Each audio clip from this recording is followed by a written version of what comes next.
Cumprimento a todas as pessoas, né, aos colegas de mesa, né, juiz Eunice Haddad, presidente da Maerj, aos nossos convidados, que foram presidentes da Maerj também, em outros biênios, é claro, Roberto Filinto, Fernando Cabral, e eu sou o Wagner Sinelli, diretor do Departamento Cultural da Maerj. Estamos lançando, com esse primeiro encontro, o projeto que é a Maerj Memória, conversa com os ex-presidentes, né? A ideia é que a gente traga ex-presidentes da associação para conversarmos sobre coisas que aconteceram durante suas gestões, o nosso movimento associativo tão importante, que é um vínculo muito forte entre nós todos associados da nossa associação estadual. Então, estamos começando hoje aqui com esses dois queridos que já estão aqui na minha frente, aqui à mesa, e vamos conversar sobre muita coisa, e com a ajuda da Eunice, que está ao meu lado, a quem eu vou pedir para dar sequência aqui. Bom dia também a todos que estão aqui, que nos assistem no podcast. Agradecer ao vereador Wagner Sinelli pela iniciativa de ter tido essa ideia.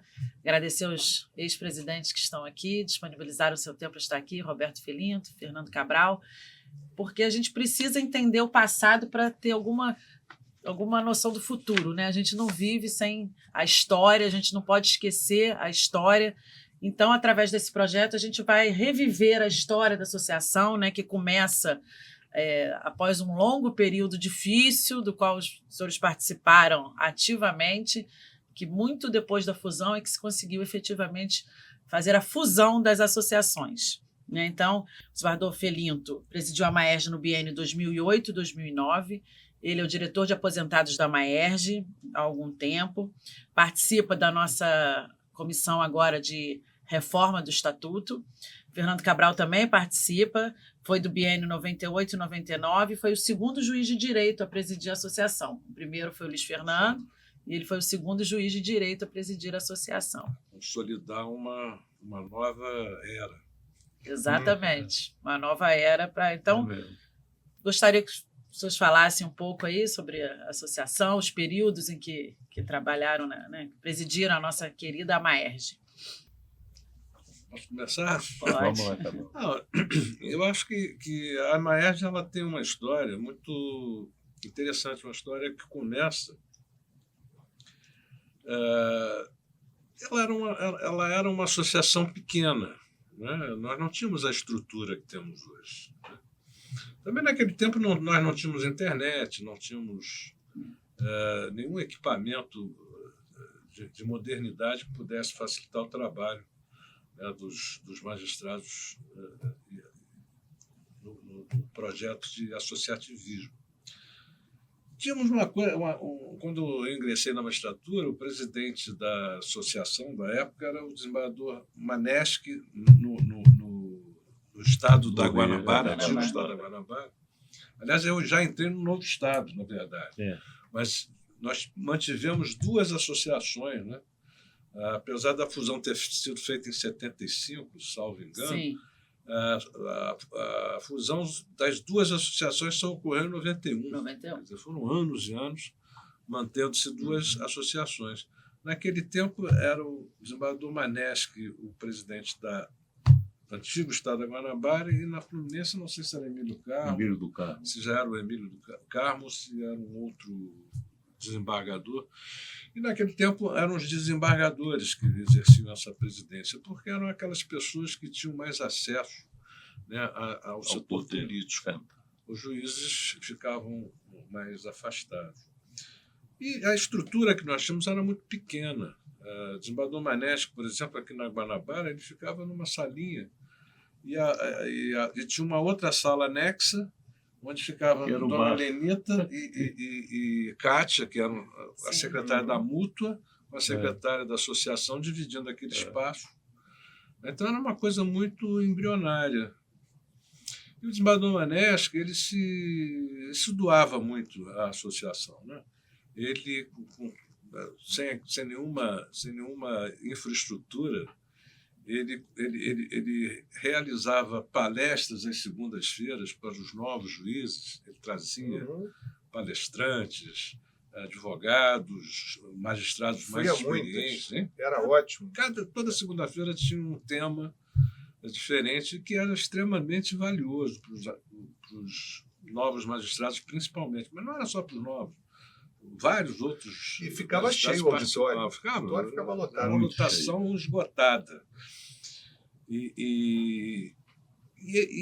Mas a associação ela se restringia a essa atividade cultural científica, né, própria, e à socialização. Nós tínhamos umas sedes campestre no estado da Guanabara e praiana no antigo estado do Rio, que chamava Associação dos Magistrados Fluminenses, e alguns projetos de lei com aumentos salariais, que era basicamente as reivindicações da magistratura naquele tempo, era apenas para aumentar o salário quando o salário ficava defasado.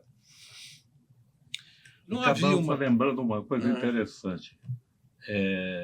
Havia uma rivalidade entre os dois estados.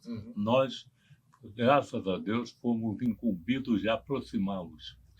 De juntar, porque não foi fácil. Quem estava aqui sabe da dificuldade e que a turma falasse a mesma língua.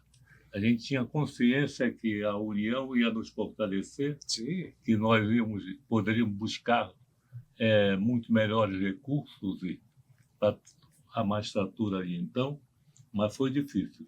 Parabéns ao Cabral pelo esforço que fez na época. Essa hostilidade que havia, realmente havia, era uma consequência da fusão.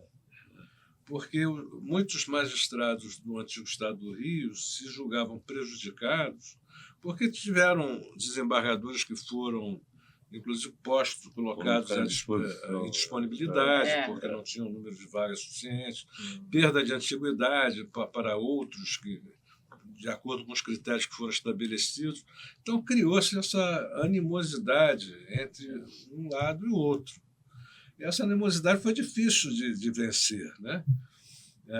Nós que entramos depois da fusão, quer dizer, já com um novo Estado, nós nos filiávamos às duas associações. E na AMB, na Associação Magistrado Brasileiro, tinha uma curiosidade, porque o Rio de Janeiro tinha duas associações. Era único. Tinha 2 votos. Tínhamos 2 votos, mas o que é pior, esses 2 votos podiam se anular. Sim. Se um votasse num sentido e o outro no outro, o Rio não teria votado. Quer dizer, a magistratura do Rio de Janeiro, em geral, ficava sem representação. Era uma curiosidade. E aí a AMB também tinha um pé atrás, porque também não aceitava muito que o Rio de Janeiro tivesse 2 votos, pelos 2, né? Em relação às outras. E tudo isso também contribuiu, né, Roberto, para a gente começar a aproximar os grupos e alguns de nós, quebrar o gelo. Fomos para Niterói. Trabalhar em Niterói. Isso fez com que nós servíssemos. Que Niterói era a capital do antigo estado do Rio. Vamos falar, Era ponte, né? Foi feito, construiu-se uma ponte. Aí nós fomos criando essa consciência, né, de que havia necessidade do que o Roberto falou, de unir a magistratura em torno dos seus objetivos. E, a partir daí, a gente começou a trabalhar essa ideia da fusão, até porque a gente também não entendia muito bem participar de 2 associações, e às vezes com interesses contraditórios. E aí fizemos um grupo e começou... Foi uma mobilização em prol da fusão, mas foi um parto difícil. Foi muito difícil. Em 91 nós conseguimos. 16 anos, foi difícil, realmente. Difícil. O tempo já mostra como foi difícil, né? Foi difícil. E depois, quando chegou em 1991, então nós conseguimos finalmente, com o Emílio Carmo e o desembargador Tiago Ribas, aí sim concordando, ambos, com a necessidade dessa fusão, aí nós fomos vencendo as resistências dos outros. Ainda assim ficaram alguns resistentes, mas foi muito bom. Ali, quando nós fizemos a fusão, já estava muito pacificada, os espíritos já estavam pacificados. E aí a coisa ganhou força. A associação, realmente, a partir dali, teve um impulso muito grande. E nós sabíamos a importância de uma associação forte. A gente queria dar ao magistrado a atenção que ele precisava, pelo papel que ele desempenha na sociedade, de buscar conciliar os conflitos, a harmonização da vida social. A gente sabia que o magistrado tinha que ter tranquilidade na carreira dele, nas atividades educativas, nas atividades de todas as espécies, e também pugnávamos para que fôssemos melhores reconhecidos. O Rio, com a questão da fusão, andou muito desprestigiado em termos políticos nacionais. Porque acho que o pessoal lá fora pensava, se eles lá não se juntam, vai... Se eles não têm Um monte de juiz, decisões não são um boas, monte de né? magistrado. Né? Pois é. A nossa vida é fazer audiência, propor conciliação, conciliar os outros. Né? Nós não conseguimos. Agora, ajudou também muito na fusão e nessa conscientização da necessidade da União, a Constituinte de 86, de 88, né, mas que começou em 85, mas em 86 é que começaram os movimentos. Em 85 criou-se aquela comissão Afonsaria, não produziu-se um documento, mas que não foi adotado, embora tenha servido como base para os constituintes que vieram depois. Quando instaurou-se a Constituinte, nós tivemos uma consciência, e aí também ajudou muito o impulso da associação, porque até então tinha-se uma ideia de que os juízes eram seres impolutos que deveriam ficar à margem de qualquer contato impuro com a política. E isso dificultava extremamente você fazer reivindicações, não de salariais, não, em relação a questões institucionais da magistratura e do Poder Judiciário. Mas havia esse recato por parte da maioria dos magistrados. Os próprios novos juízes tinham um pouco disso. Mas com a chegada da Constituinte, foi necessário que os juízes saíssem do seu casulo. Falou, não dá. Por quê? Porque havia uma proposta tendente, né, ao parlamentarismo, mas não ao parlamentarismo assim, muito democrático, né? Era aquele parlamentarismo mais convencional, em que o Poder Judiciário seria atrelado ao Poder Executivo, quer dizer, ele participaria do Ministério da Justiça. Eu cheguei a ver uma proposta em que o Judiciário, no organograma, estava vinculado ao Ministério da Justiça e era um departamento. Bom, aquilo nos apavorou, né? Aí eu não estava aí nessa já compromete, época. Né? Ainda não estava. Imparcialidade. Nos apavorou. E com isso nós nos mobilizamos, independente. E aí também houve porque a associação, nesse tempo, como ela era presidida por desembargadores só, e havia esse recato, essa ideia de que o juiz não podia sair do seu contexto ali, né? E então nós, juízes do novo Estado, que eram mais jovens também, foi uma magistratura mais jovem que foi entrando nesses concursos que vieram depois da fusão. Nós nos reuníamos em casas, parecia até núcleos subversivos. Né? A gente se reunia nas casas dos colegas para traçar estratégias, para procurar jornalistas, políticos conhecidos, né, que tivéssemos acesso sem muito ruído, né, para tentar fazer ver que, se a Constituição caminhasse nesse sentido, seria um desastre, né, para a democracia, para o Estado de Direito. E aí cada um saía com uma função determinada e esse movimento foi ganhando força. O desembargador Tiago abraçou esse movimento de uma certa forma e nós começamos, então, a nos cotizar e nos reunimos, né, para juntar um dinheiro, porque a associação não tinha recursos naquele tempo suficiente para bancar o trabalho como esse. E um grupo, então, partiu para Brasília e para fazer contatos com os políticos em geral, para fazer um lobby mesmo, Sim. mas lobby no bom sentido. Claro. Porque o lobby, durante um período muito atrás, né, muito passado, ele tinha uma conotação negativa. Quando, na realidade, o lobby é um exercício de algo extremamente importante que uma categoria, uma classe, um grupo de determinadas pessoas Eu acho que usa para esclarecer os seus pontos. Cabral, lembrar a figura de Mário dos Santos Paulo. Sim, nós vamos chegar lá. Porque ele chegou a ter mesa em gabinete de deputado. O Mário, no trabalho da Constituinte, Mário Paulo, e do trabalho da reforma, das reformas que depois se deram em 98, 99, por aí.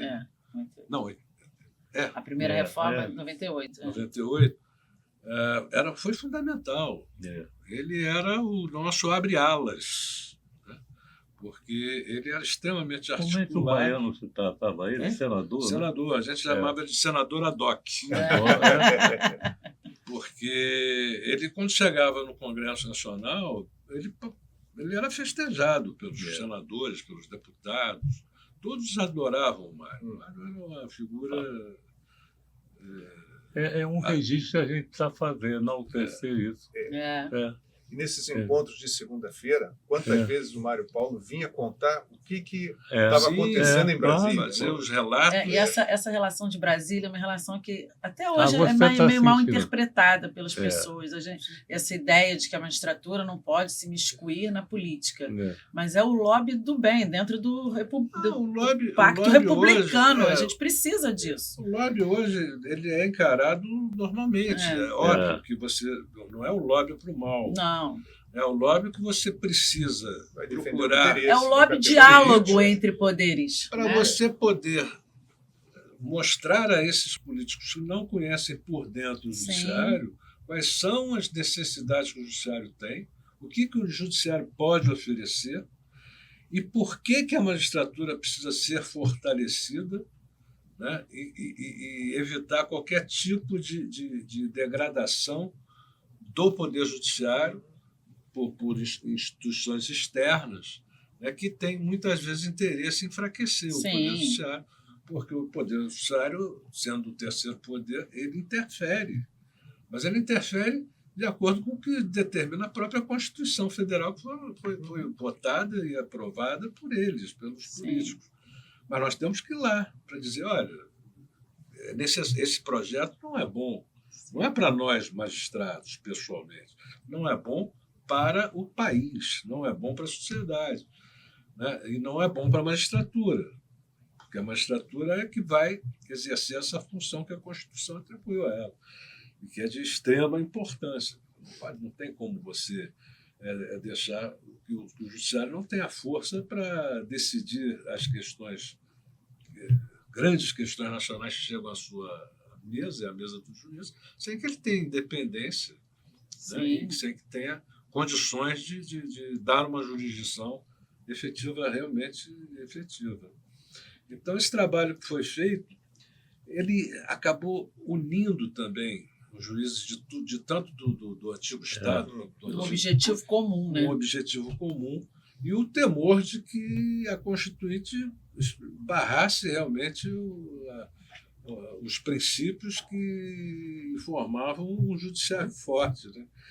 E com esses movimentos que foram feitos, e aí unificando, porque era até interessante, porque ia alguns magistrados da Associação Fluminense, iam os da Guanabara e ficavam circulando, e a gente não se juntava, cada um ia não combinava, não falava a mesma às vezes língua. Os próprios deputados ficavam meio assim, sem saber. Eu falei, não, mas... Já vieram aqui, né? Sou presidente da associação, né? Chegava lá, sou presidente da associação do Rio de Janeiro. Aí chegava outro, eles vieram aqui, eu não estou entendendo. Eles ficavam meio atônitos. Mas foi uma questão de tempo, porque, veja, duas associações, continuaram duas, apesar da fusão, né? Demorou para se juntar.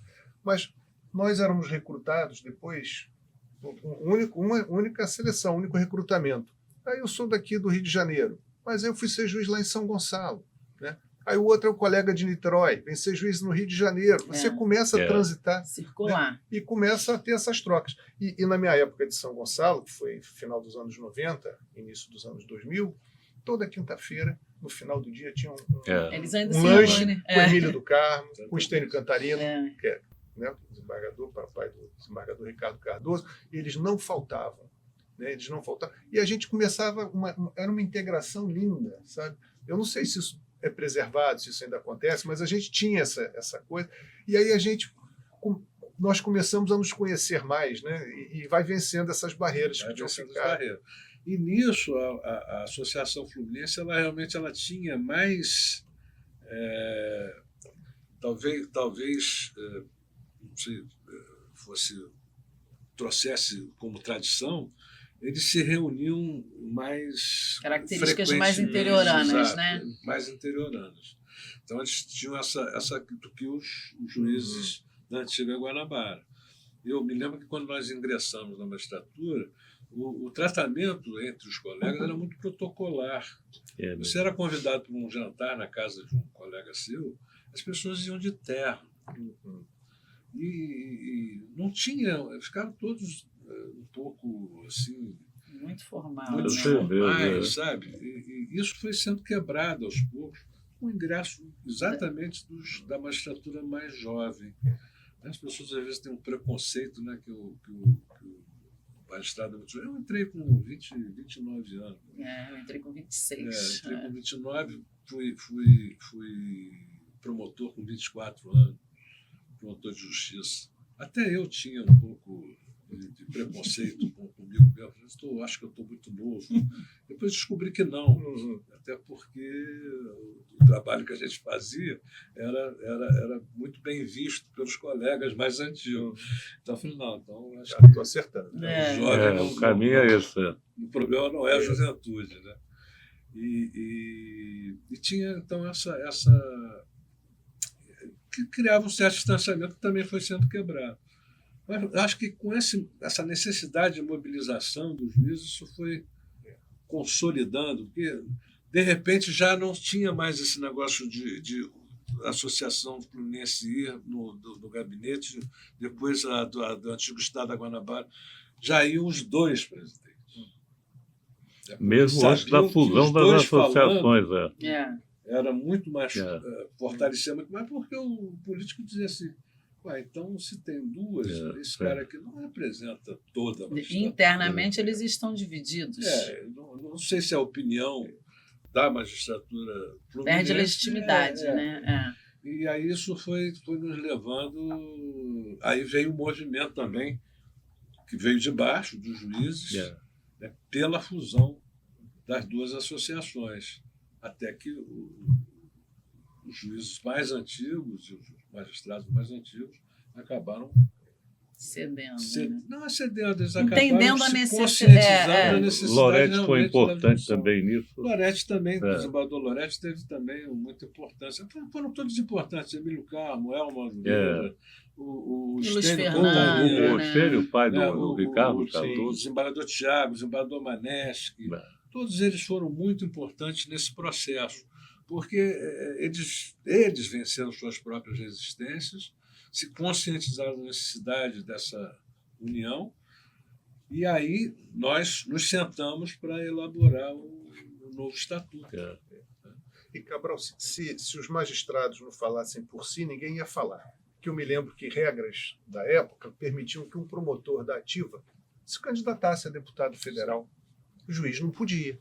Eles eram assessores, o juiz não podia. Secretários de Estado. Não podia e não pode. Hoje eles também não podem, mas na época eles podiam. Eles eram secretários de Estado, eles assumiam as posições no Ministério, claro. No governo, vamos dizer assim, porque eles eram sempre no Poder Executivo, mas só que eles não participavam do governo. Então, se não fosse através da associação, e em Portugal não é associação, é sindicato mesmo. Sindicato. E o Luiz Fernando teve uma coisa muito legal também, quando ele passou pela Maerj, depois ele foi para a MB, ele falava assim, imprensa e judiciário se estranham muito porque não se conhecem. A gente precisa. E foi aí que ele começou um projeto trazendo Conhecendo jornalistas, o conhecendo o judiciário, judiciário, eles vinham aqui. Uhum. Né? Isso foi muito legal. O Luiz Fernando, na verdade, deu a partida para essa nova associação. O Tiago foi nosso mentor, vamos dizer assim, e foi a pessoa talvez que mais se empenhou, não só nas lutas durante a Constituinte, mas também no processo de fusão. De aproximação. De aproximação e fusão. E encontrou no Elmo também, e no Emílio, e no Estênio também, esse apoio para fazer com que as associações se unissem.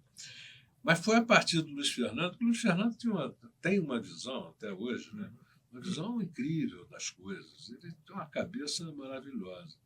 E eu costumo dizer, é a cabeça do Luiz Fernando e a articulação do Mário Paulo.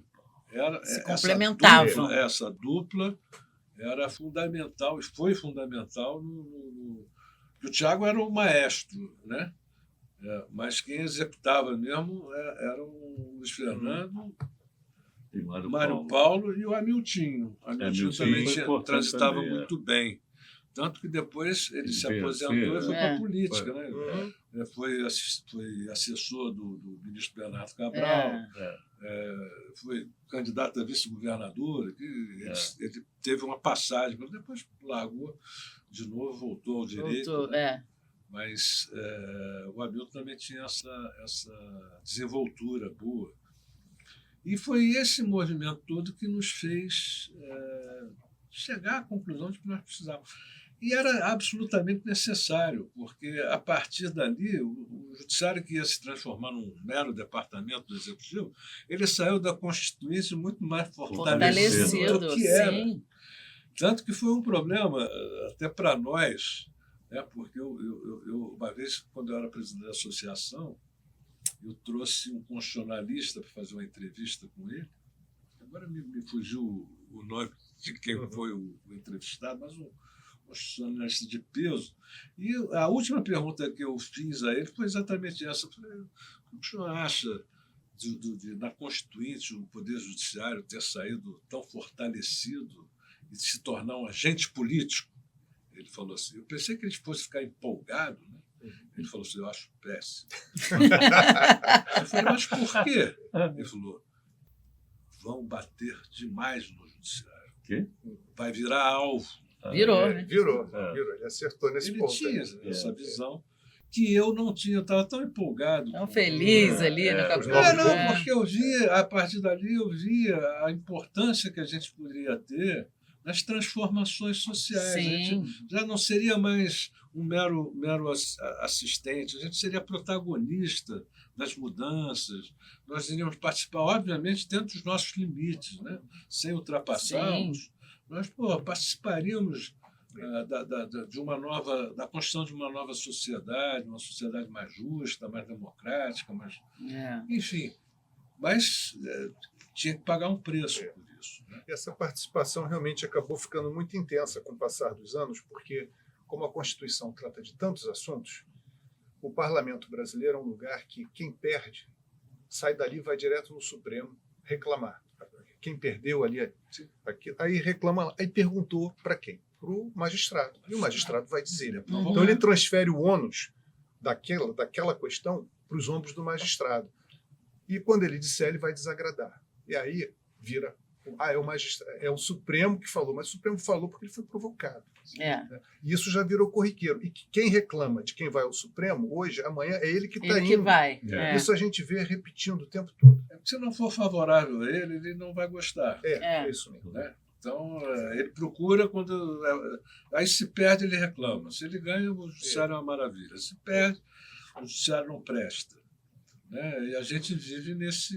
E a gente fala de coisas que o juiz normalmente não falaria. Né? Um exemplo que eu gosto é do fumar em avião. Quem proibiu de fumar em avião no Brasil não foi o Ministério da Saúde, foi um juiz federal de São Paulo. Então, porque foram lá, bateu e acabou. Sim. Foi ótimo que isso aconteceu, acho uma beleza. Né? Então, mas assim, é para o magistrado dizer isso? A princípio, não. Mas que bom que disse, mas... Então, essas coisas vão acontecer. A gente acaba atuando na omissão aí dos... Eu costumava dizer o seguinte, não é só na política, né? Hoje em dia, o vizinho, se tem um problema, ele não procura o vizinho para tentar resolver. Ele não procura o síndico intervir. Ele vai direto no advogado e pede para propor uma ação. Quando ele, com um telefonema, poderia resolver. É a cultura da litigância. Aí eu dizia, nós estamos criando uma sociedade de imbecis. As pessoas não têm mais a capacidade de resolver os seus problemas, negociar suas, e entrega na mão do juiz. Uma vez eu vi a filha de um dos nossos colegas, né?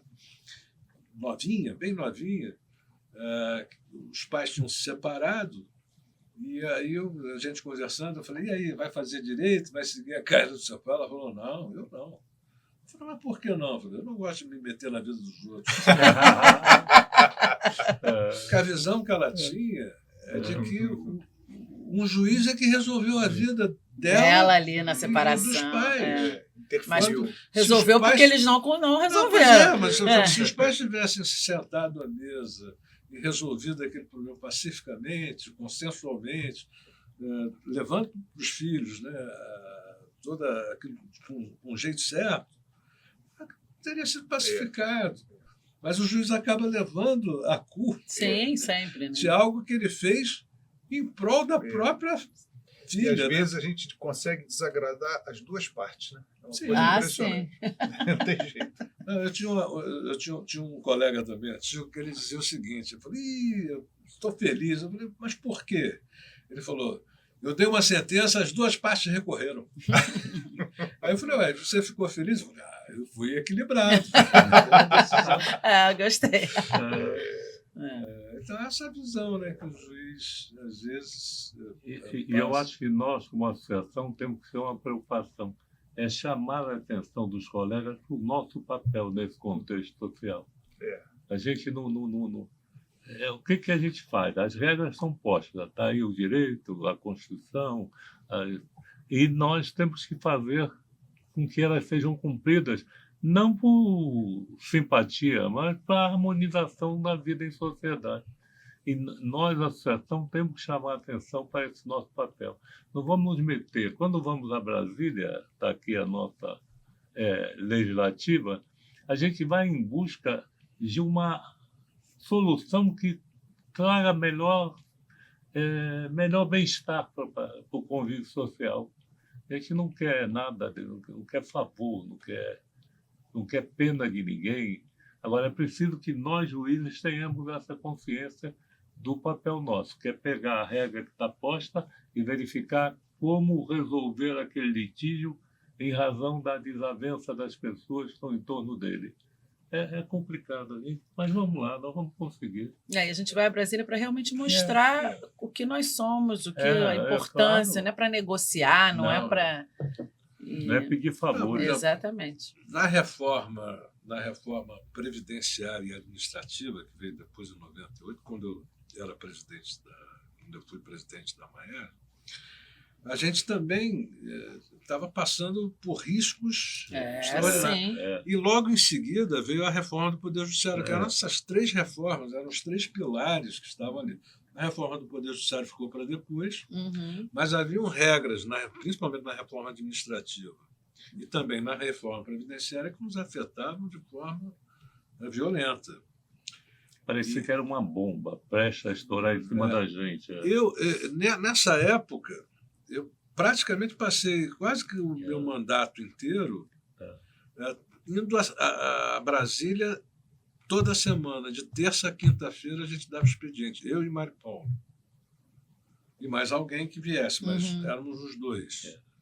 Nós íamos para lá, gabinete em gabinete, explicando a cada um daqueles políticos quais eram as necessidades. O porquê de que aquilo seria ruim, não só para a magistratura, mas para a sociedade em geral, né? E o que é que nós precisaríamos para que o judiciário pudesse funcionar de forma independente e eficiente, eficaz.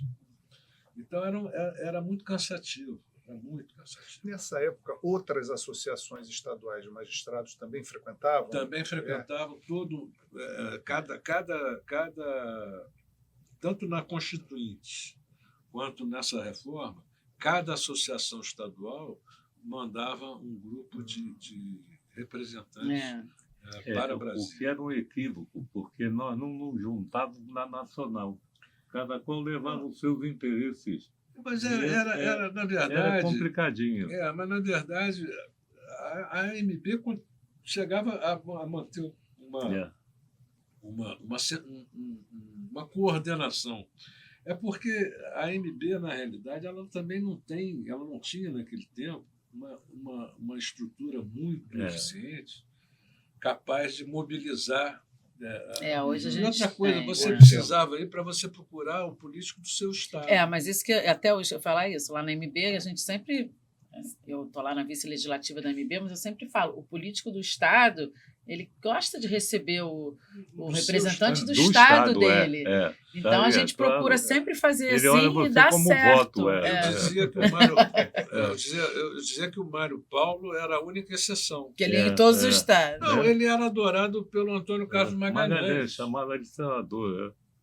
Antônio Carlos Magalhães, eu estive com esse Valdemar Costa Neto botou uma mesa no gabinete dele e o Mário Paulo. Eu estive no gabinete do senador Antônio Carlos Magalhães com o Mário Paulo, numa época que o senador brigou com o judiciário e criou no gabinete dele uma central de reclamações contra o judiciário. Nós sentamos no gabinete, ali na coisa. Eu acho que o senador fez até de propósito, que ele não costumava deixar o Mário esperando, não. Quando anunciava, está aqui o Mário. Nos deixou sentado e ao lado tinha oh, meu Deus! A máquina lá recebendo denúncias, encontros judiciários. Era o tempo inteiro assim, eu só olhava aquilo ali. Era um fax. Fax. Ainda tem um no meu gabinete. Mentira. Tá lá. Olha, era um atrás do outro, o cara não parava de chegar. Obviamente que eu, curiosamente, comecei a ler, né? Só bobagem. E aí, depois de um certo tempo, o senador veio nos receber, fazendo uma festa danada com o Mário. Está vendo, ô Mário, olha só quanta denúncia. Aí a gente falou, senador, pelo amor de Deus, o senhor não deve nem ler isso. Né? Só tem, pelo que eu estou vendo aqui, só tem bobagem. Era, obviamente, talvez pudesse ter alguma coisa mais relevante e tal, mas... e o Mário tinha acesso, que é o senador baiano, né? Era o dono do poder. Ele chegava no Valdemar Costa Neto, que era de São Paulo, né? Era recebido Mas ali também foi o Álvaro Vale que nos deu a passagem para o partido, né? E como o Valdemar Costa Neto, naquela época, era o presidente do partido. O líder do partido na Câmara, por orientação do deputado Álvaro Vale, que recebeu muito bem. E foi o Álvaro que deixou o gabinete à disposição da magistratura. Ele era o escritório da magistratura, porque a gente não tinha infraestrutura dentro do Congresso. E ali a gente podia receber fax. Hoje a gente consegue que o escritório seja um telefone em pé, assim, né? Todas mudaram. Precisava de um espaço físico, né? A gente não tinha a gente não tinha os equipamentos que nós temos hoje. Era sola de sapato. Sola de sapato continua. Muita cara de pau. É isso aí. Né? E muita coragem. Né? Há 2 dias eu estava lá brigando pela nova reforma da Previdência que querem fazer. Nós nos unimos às associações do sistema jurídico. Estava eu, a do MP, da Procuradoria do Estado, da Defensoria, e fomos. No final, na CCJ da Câmara, deu certo. Isso revela a importância do associativismo. Sim, a gente é que faz essa interlocução. Exatamente. Né? E não dá para ser personalista. Não. Você não pode chegar lá dizendo, oi, sou Fernando Cabral, sou juiz de direito, o desembargador lá no Rio de Janeiro, queria trazer para o senhor aqui uma... Não funciona dessa maneira. E outra coisa, a associação também bota a cara à frente do que, às vezes, o juiz não pode. Claro. Porque senão o juiz vai sofrer represália. Sim, precisa da associação. A associação ela institucionaliza Exatamente. as suas reivindicações. Né? Despersonaliza, institucionaliza e fala não em nome do juiz em si, mas em nome da magistratura e em nome do Poder Judiciário. E quando a gente tem um objetivo comum que junta os outros atores aí do sistema de justiça, fica mais... A gente chega lá, o deputado sabe que está chegando a magistratura, o Ministério Público, a Defensoria, a Procuradoria do Estado. Um peso maior. Peraí, deixa eu ouvir aqui o que eles vão dizer, né? Se todos estão irmanados Exatamente. na busca de Foi uma solução experiência para esse muito legal. problema, é porque tem alguma coisa para...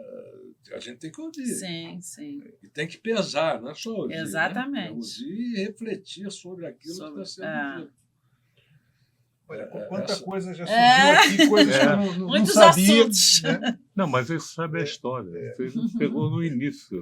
Nós hoje somos uma associação do Porto da Maérgia, graças a gente. Graças ao trabalho deles. A gente viu a associação sendo construída, não só a associação, a mútua também. Sim. A mútua também partiu, e a associação também tem essa importância, porque é a partir da junção, da união dos juízes na associação que também partiu a ideia de se fazer a mútua. De se expandir a mútua e tornar a mútua mais profissional. Porque a mútua sempre foi muito boa, sempre foi muito boa. E era até impressionante que um desembargador, às vezes sozinho, com a dona Lenita. Dona Lenita, principalmente. Pois é, que era... É tia do Ricardo Couto. Dona Lenita Couto, que é tia do desembargador Ricardo Couto. A dona Lenita e um desembargador pudesse coordenar um plano de saúde, ainda que fosse um grupo menor de participantes. Mas, a partir também do crescimento da associação, começou-se a ver a necessidade de crescer a mútua. E hoje, eu o melhor plano do Brasil. Não tem no Brasil. Não tem nada parecido. Do Brasil. Graças aos nossos colegas, Ricardo, Tunico, Paulo Salomão deu o start. Para esse novo modelo. Antônio Jaime. Sim. Eu tenho a honra de ter lançado a candidatura do Paulo. Não, havia uma certa restrição, ele era muito agressivo, era agressivo no menor dos sentidos. Ele queria impor as ideias dele. Eu trabalhei com o Paulo, saudoso Paulo também. A gente perdeu gente muito boa, Paulo, Mário Paulo, Paulo Salomão. Eu trabalhei com o Paulo muito tempo no eleitoral, propaganda eleitoral, ajudava Paulo nisso, trabalhei ajudando na primeira zona, que ele era o titular. E era muito amigo do Paulo, né? Sempre fui. Adorava ele. Apesar daquele jeitão dele, ele tinha um coração enorme. Maravilhoso, figura humana. E o Paulo era pelo que eu via do Paulo, eu falei, não, se a gente precisa implantar um sistema, fazer uma revolução, a gente precisa do Paulo. Aí, como o Roberto disse, alguns, não, o Paulo... o Paulo. Ele é a pessoa indicada. A pessoa tem que ter aquele talento ali, né? A multa é antes e depois dele. Sim. Ele marcou a importância da prevenção, né, na saúde. Mas todo esse movimento se iniciou na associação. Mesmo. E a gente tem parcerias de convênios, até hoje, com a multa esportivos e de prevenção à saúde. A multa é uma tem tudo a ver, né? Esse relacionamento. Sim. Associação, mútua e tribunal. Um diálogo constante. Porque as três instituições trabalham em prol de uma magistratura saudável, forte em todos os sentidos, né? Inclusive forte na saúde. Né? E isso repercute nos que servem no judiciário. E o que nós sofremos, juízes, em termos de saúde, com as pressões do dia a dia, da rotina e da Sim, carga de trabalho, de processo, de responsabilidade Emocional, que recai sobre nós, a gente tem que ter uma mútua muito boa, Muito boa. um tribunal muito bom e uma associação também muito boa, e graças a Deus temos. Temos. E o juiz tem aquela coisa. A gente está assistindo aí julgamento do júri. Os colegas que estão no júri, por exemplo, o júri começa, não sabe que horas vai terminar. Vai na madrugada, aí encerra aquele dia, vai continuar no dia seguinte, e os jurados ficam comunicados. A pressão que o magistrado, claro que as outras pessoas que também estão trabalhando, nesse exemplo que eu estou dando, é gigantesca.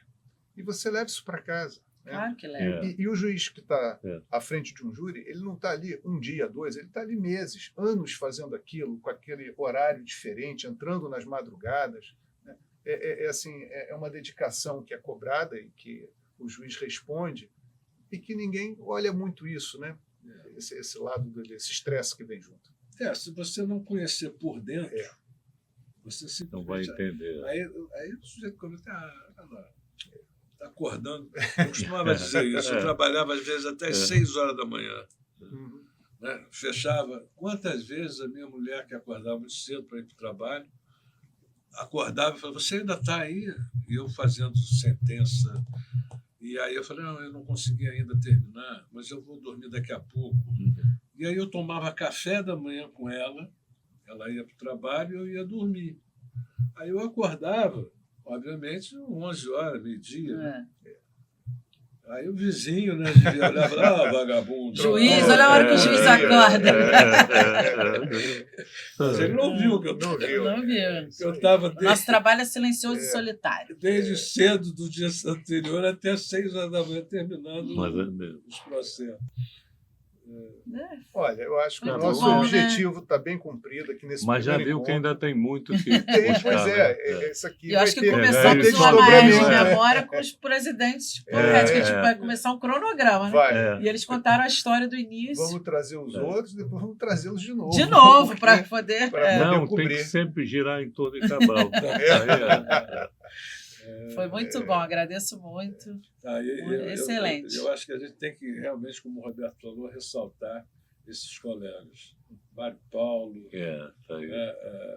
Paulo César Salomão, Poente, Jânio Poente, que são colegas que se foram relativamente jovens, né, muito jovens, mas que contribuíram enormemente para não só para a magistratura e para o Poder Judiciário, mas principalmente também para esse associativismo que hoje a gente tem. A gente consegue ter esse associativismo forte aqui no Rio, né? Com uma representatividade. E que nos projetou. O Luiz Fernando acabou sendo presidente da Associação do Magistrado Brasileiro, graças ao trabalho que ele empreendeu aqui. Luiz Fernando de Carvalho, que é outra pessoa. Era uma máquina. A gente já teve 2 presidentes da MP daqui, né? A Renata e o... que também fez um trabalho maravilhoso.